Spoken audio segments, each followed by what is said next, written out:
सतना के धावरी इलाके में चांदमारी रोड मंगल भवन के पीछे अंग्रेजी के शिक्षक नरेंद्र त्रिपाठी अपने परिवार के साथ रहते थे। वह राजकीय कन्या विद्यालय धावरी में नौकरी करते हैं। उनके दो बेटे हैं। बड़ा बेटा अभिषेक त्रिपाठी छत्तीसगढ़ के रायपुर शहर स्थित एक रियल एस्टेट फर्म में फाइनेंस मैनेजर कार्यरत है। दूसरा बेटा आशुतोष डेंटिस्ट है। 2 साल पहले आशुतोष को अपने क्लिनिक के लिए एक अटेंडेंट की जरूरत थी। मल्लाह मोहल्ले में रहने वाले रामन रेश केवट की दूसरी बेटी विभा को जब इस नौकरी बारे में पता चला तो उसने आशुतोष से मिलकर उसके यहाँ काम करने की इच्छा जाहिर की। आशुतोष ने विभा को क्लिनिक से संबंधित जरूरी कामकाज के बारे में समझाते हुए जब सैलरी के बारे में उसे बताया तो उसने वहां काम करने के लिए हामी भर दी। ये बात सन 2018 की थी। आशुतोष ने विभा को क्लिनिक से संबंधित सभी बातों को समझने के बाद यह भी समझा दिया कि वहां आने वाले पेशेंट से किस प्रकार व्यवहार करना है। फिर उसे अपना मोबाइल नंबर देते हुए कहा कि अगर उसकी अनुपस्थिति में उसे कोई भी मुश्किल आए तो मुझे कभी भी कॉल कर सकती हो। उसी समय विभा और आशुतोष ने अपने मोबाइल में एक दूसरे के नंबर सेव कर लिए। विभा तेज तर्रार युवती थी।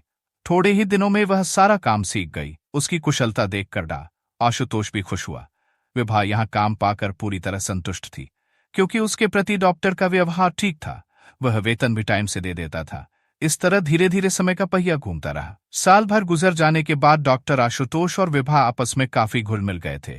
पेशेंट की मौजूदगी में वे दोनों एक दूसरे से सिर्फ काम की ही बातें करते थे, लेकिन जब वहां कोई नहीं होता तो वे हंसी मजाक से लेकर दुनिया जहान की बातें करते थे। बातों बातों में वक्त आसानी से कट जाता था। इसी दौरान डॉक्टर आशुतोष ने मन ही मन विभा को पाने की योजना तैयार की और उस पर अमल करना आरंभ कर दिया। अपनी योजना के तहत शाम को जब वह क्लिनिक बंद करता तो घर जाने से पहले विभा को उसके घर छोड़ने जाने लगा। विभा आशुतोष के इस बदले हुए व्यवहार के पीछे की चाल को नहीं भाप सकी। उसने सोचा कि किसी होटल या रेस्टोरेंट में ले जाता जहां खाने के दौरान वह विभा का दिल जीतने की कोशिश करता था। विभा एक गरीब परिवार से ताल्लुक रखती थी। जल्द ही वह उसकी बातों में आ गई।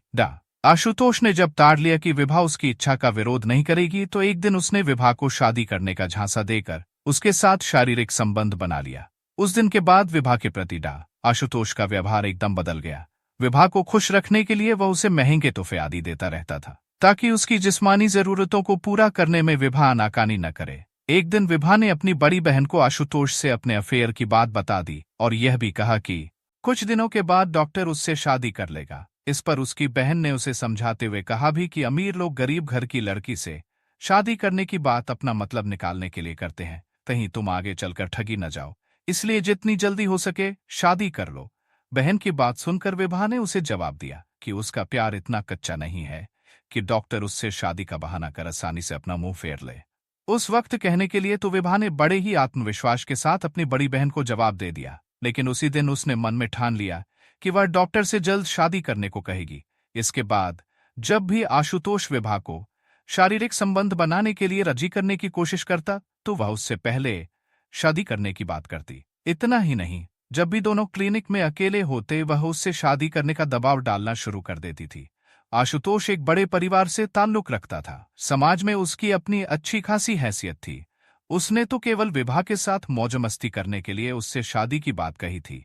वास्तव में उसने दिल से कभी विभा से शादी के बारे में सोचा तक नहीं था। इसलिए जब विभा ने उस पर शादी का अधिक दबाव बनाना शुरू किया तो 14 दिसंबर 2020 को आशुतोष ने बात बढ़ जाने पर विभा की गला घोंटकर हत्या कर दी। उस समय क्लिनिक में उन दोनों के सिवा कोई नहीं था। विभा की हत्या करने के बाद आशुतोष ने उसकी लाश एक बोरी में डालकर क्लिनिक के अंदर ही एक कोने में रख दी। अगले दिन वह क्लिनिक में पेशेंट का इलाज करते हुए मन ही मन विभा की लाश को ठिकाने लगाने की तरकीब सोचता रहा। दोपहर के बाद उसने कुछ मजदूरों को बुलाया और क्लिनिक के पीछे बारिश का गंदा पानी जमा करने की बात कहकर एक 6 फुट गहरा गड्ढा खुदवाया।